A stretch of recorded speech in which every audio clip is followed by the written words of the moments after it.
Controversy gets clicks and the Saudi Grand Prix had some, so hopefully that will generate clicks. But unlike some F1 current affairs people, we're going to do it without the red arrows pointing at things, the screaming, the reaction faces and other bits and pieces. It's for the best. But the Saudi Grand Prix did have it, and it had a safety car period. But the thing is, the action was pretty much confined to the first 2 or 3 laps, with it all evaporating when the safety car was pulled in after they cleaned up the mess left by Gasly and Tsunoda. But we'll get to that in a bit. First things first, we need the Prelude, however you pronounce it. How did things look going in? McLaren were expected to dominate. Their practice session times and race simulation runs were far beyond what anybody else was doing, dunking about a second on Verstappen and Red Bull and just being, well, dominant. It was basically going to be between the 2 McLarens for pole, and it was looking like it was going slightly in Lando's favour. In second practice, Lando was 0.16 faster than Oscar, with Max nearly 0.3 off, with Red Bull gradually finding time over the course of the weekend. It would have been interesting if that was actually qualifying, because Sainz was in 5th and Tsunoda was 6th. But qualifying though, that was a different story. Max managed to use Tsunoda as a bit of a tow down the start-finish straight and then managed to lob his car through turns 1 and 2. Oscar's car washed out a bit further than the Red Bull through there but got an epic run through 3 and 4 to catch back up. But in another left-right section, Max pulled away again. But going around the fast section over the back, Oscar pulled a tiny gap. It seemed that Oscar was taking less risks than Max, who was ragging it on the edge of what was possible, and it was an interesting dynamic. Some out there were saying that Max's pole lap was almost as good as his 2021 lap. I would say it was better than his 2021 pole lap, because he didn't crash. But there was nothing between the 2 drivers come the end. Max took pole by 1/100th of a second. 0.084 of that 100th, if that makes any sense, came from the Tsunoda tow. So if he hadn't had that Tsunoda tow, it's very likely that Oscar would have got pole instead. But either way, they were very, very close. Lando, on the other hand, Lando would have been looking for an improvement on Bahrain, but he wasn't able to get it. He crashed, losing the rear on power in a section of the track. I really don't know my way around this track. All corners blur into one after a while, and not in a good way like Laguna Seca or something. Turn 5, it was, apparently. It's one of the 2 tracks on the calendar I've never driven in racing games, the other being Miami, but that's coming to iRacing at some point in the future, so I'll no doubt run that in the IndyCar league I'm in when that arrives. At first it looked like Lando dropped it on the curb, but when you watch the footage again, he spins the rear wheels up before hitting the curb.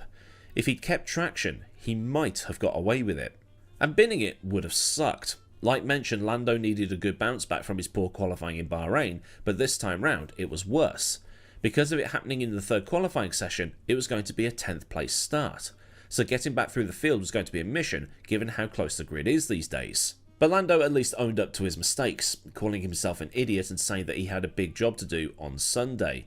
He also said that getting pole position might have been quite difficult, given how Red Bull managed to get their car in that very, very narrow window it needs to operate between Friday and Saturday, and obviously Max got it on pole. But either way, he was going to be starting 10th, so he bolted on some hards in the hope that he would get up through the field before his pit stop and then use the fresher rubber later on in the race to kind of offset everything and try and salvage a result.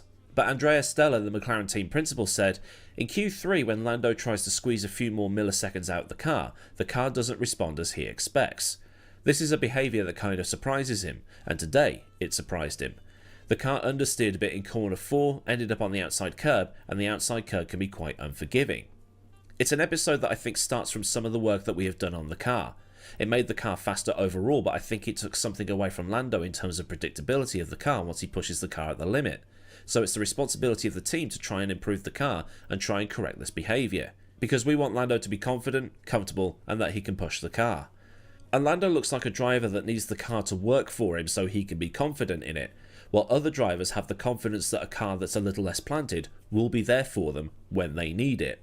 Moving on into the race though, we did have some brief fireworks. The lights weren't on for very long and the grid got underway incredibly quickly.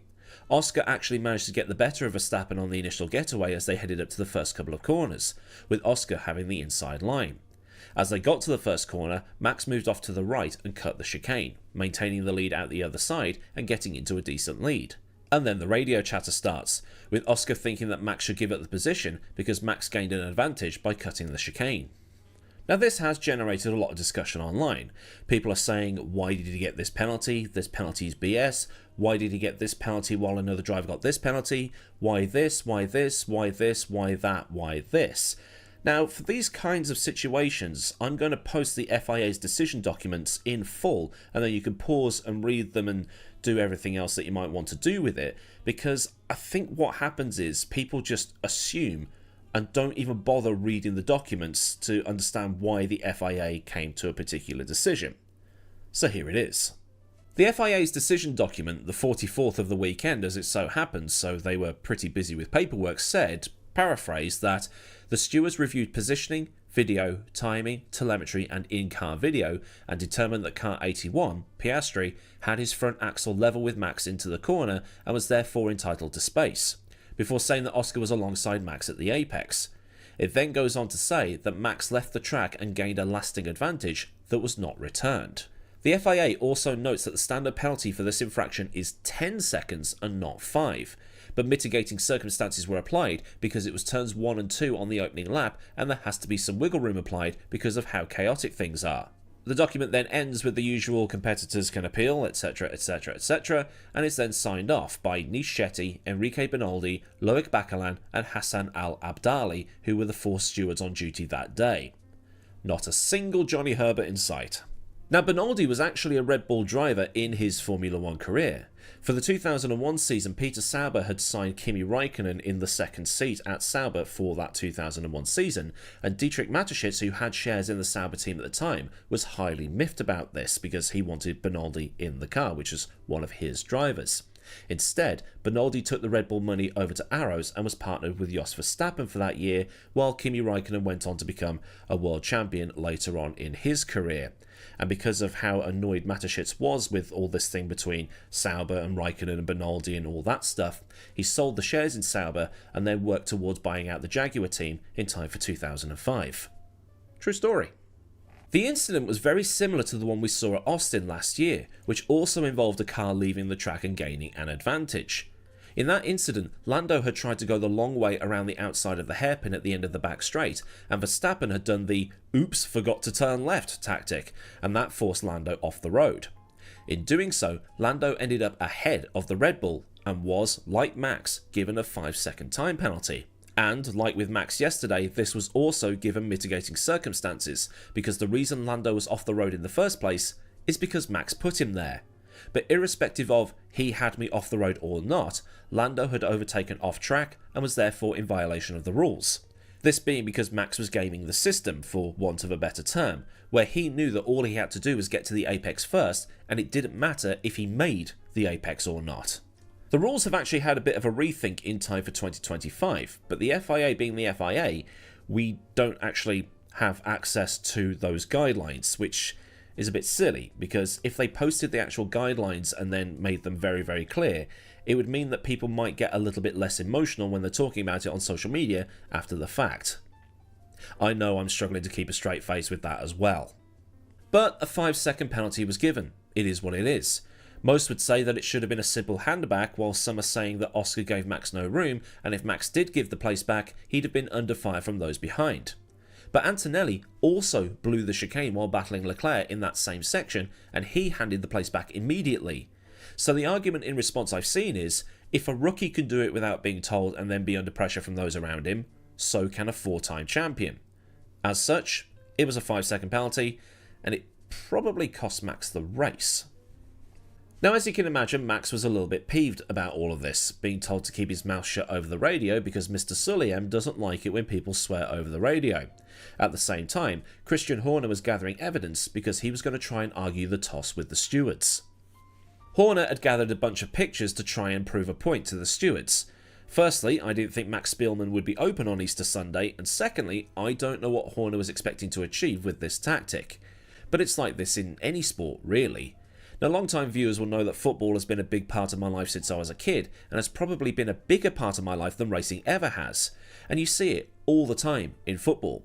A player goes in two-footed, almost snaps his opponent's legs in half, gets a straight red card, and the manager is on the sidelines going, "That's never a red card, ref!" And that's basically what Horner was doing, trying everything to get his driver off the hook by clutching any pearls he could get his hands on. He had the printouts right there and had deliberately, conveniently or tactically got snapshots when Max was in front of Oscar. But the stewards were of the opinion that a carefully taken picture doesn't tell the full story of what's happening in that moment, and the whole thing was thrown out.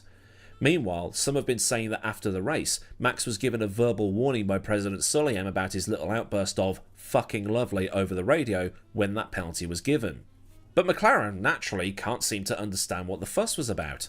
After the race, Andrea Stella admitted that this is a sport of fine margins and that the line between one thing being okay and one thing not being okay is incredibly thin.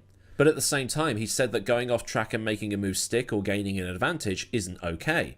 And last week in Bahrain, they told Lando to yield to Hamilton when Lando went off the road, overtaking the Ferrari around the outside. Had Hamilton shoved Lando off? Probably, but to save the potential headache of a steward's investigation, they just said, "Give him the position back and we'll try again later." In fact, Jonathan Wheatley, who left Red Bull for Sauber last year, said that if he was still at Red Bull, he would have told Max to give back the position. But the main opinion over the last 18 hours or so is that Max has used this tactic so many times over the last few years that it's now come back and been reversed on him, where he goes into a left-handed corner, and it is usually a left-handed corner, and either misses the apex entirely, knowing that he just has to get there first to be given the rights into the corner and so on, that it's now been roles reversed, and it's now him that's been forced off the road, and him that's gained the advantage, and then him that's been penalised. So the big question is, has Verstappen been Verstappen'd? Answers on a postcard. And I wonder if the penalty came because of the crash that happened a couple of corners later. Gasly and Tsunoda were fighting into turns 3 and 4, and looking at the footage again, I think it's just one of those things. Two drivers battling for track position and neither of them wanting to let up. In the words of Martin Brundle, it's 6 of one and half a dozen of the other. Translation? 50-50. 6 and half a dozen are the same thing. The FIA and the teams also agreed that it was a racing incident. Both Tsunoda and Gasly were summoned to the headmaster's office to argue their side, and representatives from the two teams were also called, and it was a simple lap 1 incident with no one to blame. And several factors were considered, such as cold tyres, the narrowness of the track, and everything else besides. It looks like, at least with these iffy eyes, and I can't wait to get my new glasses, is that Tsunoda understeers into the corner ever so slightly. So Gasly turns in, expecting Tsunoda to be able to hold his line. As it was, Tsunoda washes out and they make contact. It's just one of those things. They're not the first to have this happen, and they won't be the last. Cynics out there might think that because it was Tsunoda, Red Bull didn't bother pushing things even further because that's the second Red Bull, isn't it? That's not my opinion, by the way, that's something I've genuinely seen online. And that was pretty much where the action ended, but there were a few other moments, such as Lando trying to make his way through the field and getting involved in a battle with Hamilton, who was once again struggling in that Ferrari. But despite Hamilton's struggles, Lewis was able to hang with the McLaren, holding Lando up as he tried a couple of runs into turn 1 before making the move stick by sending it around the outside. Into that same corner, Bortoleto almost wiped Alonso out, with Oscar joking that Bort might have lost his ride home after the race because Alonso's his manager. David Coulthard on F1 TV joked that Alonso might need to increase his percentage because of that incident. But one thing that was clear, at least to me, is that Oscar went about things in a way that Lando might not have done during this race. When Oscar inherited the lead after Max's longer pit stop due to the extra 5 seconds that Max had, he sent it on Hamilton in a place that requires communication from both drivers to make it stick, just so he lost as little time as possible when Max finally made his pit stop. And one thing I also noticed during the race is that the McLaren was struggling a bit, with Oscar having to ditch his mediums a little earlier than he might have liked, because he was burning them up. And there were also reports that the car might have been overheating, which might have also caused him to back off. But when Oscar was given clean air, he could at least control the pace. But on more than one occasion he lost a good chunk of time because of lap traffic. But when he did lose time, he was able to get it back out again, but he wasn't bolting off into the distance. And actually, the Red Bull did seem to be okay considering how off they were in the first practice session. The conspiracy theory is that they're sandbagging and trying to use the whole, "oh wow, we got pole and or a decent result" thing as a bit of propaganda to make themselves look better, but they did find something between Friday and Saturday nonetheless. There's actually not that many corners at this track that are rear limited. It's only the first couple of corners and maybe the final corner that are real traction zones, and that plays into the Red Bull's weaknesses, in that their weaknesses aren't exploited that much. Contrast that with Bahrain, for instance, and, well, they have a nightmare. Problem is, they've got Imola and Miami coming up, which are rear limited circuits, and they might struggle there if they don't bring the right upgrades. But Ferrari have found a little something in between Bahrain and here. The upgrades they brought last time out seem to have done something, and Leclerc took a well-deserved podium. In fact, I'd go as far as to say that Leclerc was the driver of the day yesterday, but I think Max won it simply because of protest for that penalty, which kind of defeats the point of having that award. But give the people power with a vote and things happen. This coming from a man who lives in a country that gave the world Boaty McBoatface. And then they named the boat after David Attenborough. Democracy really is dead, isn't it? But either way, Ferrari should be happy with the podium and will be looking towards Miami and then the start of the European season at Imola, which is the first of their 2 home races this season. And Leclerc was actually surprised at the pace he had in Jeddah, saying, "Our overall strength is tyre management. We are still lacking downforce, which is why we qualified where we did. We looked better than our real level today because we had better tyre management. That's all that happened." And it was a surprise. I was expecting a race of defending from Kimi, not an attacking one on George. And later on in the race, Charles was able to keep the faster McLaren behind, despite being on older tyres. The McLaren's DRS not being powerful enough compared to the other cars around them. Now, the Ferrari's pace did seem to get better once Leclerc got in the clean air, and with Russell nuking his tyres through the course of the Grand Prix, it allowed him to catch up. And actually, while we're on the subject, Lando, who had been the faster McLaren all weekend, struggled to get past the slower of the 2 Ferraris.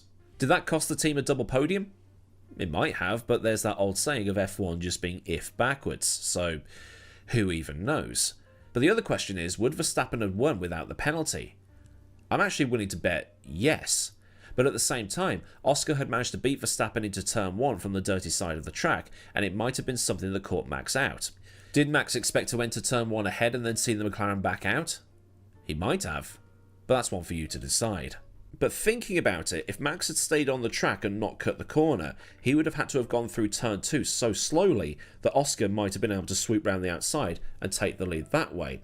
So there is the real possibility that Oscar could have been leading as they exited turn 2. But, once again, we'll never know. And here's something else for your consideration. Something that might cause some heated debate, but it's something I saw in a comment section, and that was this.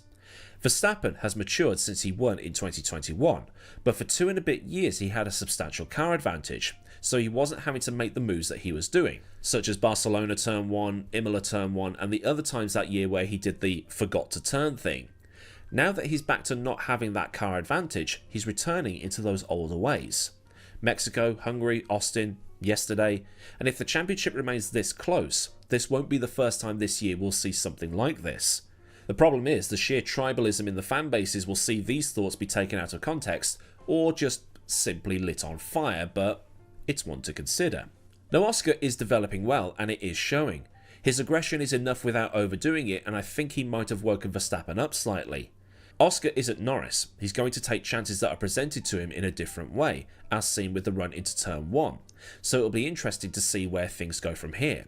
He sniped a win through making Max take a penalty and might have exited turn 2 in the lead if Max had stayed on track.